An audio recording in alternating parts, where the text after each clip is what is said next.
Grabe ka talaga, Kiko Barsaga. Napakalupit mo.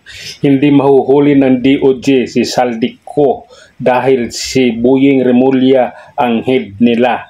Baka tulungan pa nga nilang tumakas si Romualdez. O kalahin, malupit ka talaga, Kiko Barsaga. Isa kang dakilang congressman. Napakaano mo, direct to the point ka. Inahangaan talaga kita. Itong araw na to, or kahapon, ang dami mong post, ang ibang congressman at saka senador nagagalit na sa'yo dahil tinatamaan sila sa mga sinasabi mo. Dahil lahat ng sinasabi mo, puro totoo. At pag totoo ang sinasabi mo, maraming magagalit sa'yo dahil masisira yung pangalan nila. Tulad kay BP Inday, pag nagsalita si BP Inday Sara, natataranta sila.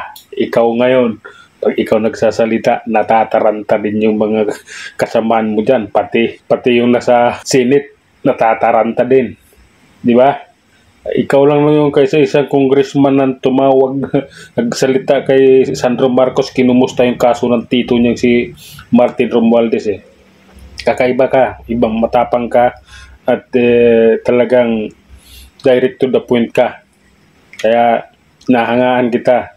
Alam ko bata ka pa, may edad ako sa'yo eh. Pero yung mga ginagawa mo, yes, nahangaan ko dahil kakaiba ka, lumalaban ka sa katotohanan, hindi ka nagpapadala sa mga mukhang pira ang mga kasamahan mong congressman. At alam mo na, ang daming mga congressman dyan, di ba, sangkot sa flood control. Ikaw lang ata at saka yung tatay mo hindi nasangkot sa flood control eh. Di ba? Wala yung mga pangalan nyo doon sa flood control. Pero yung, di ba, kasangkot, pati senador, kasangkot. Nandun, si Bong Revilla nakasama. Nahangaan kita, pagpatuloy mo lang. Sana maging speaker ka. Dapat mas maganda pag naging speaker ka dyan. Sa House of Representatives, mas maganda yon. Mas may busis ka. At yung mga nang-ano sa'yo dyan, maraming galit sa'yo dyan, lalo na si Garin. Pag ikaw naging speaker, wala yung mga yan. Lalapit sa'yo yung mga yan. Basta, tuloy lang. Basta nasa tama.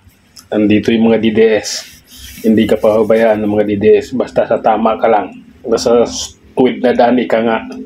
Yan mo si Senador Marcoleta. Sinuportahan namin yan. Kaya naging senador. Yung anak niya, congressman, sinuportahan din namin yan.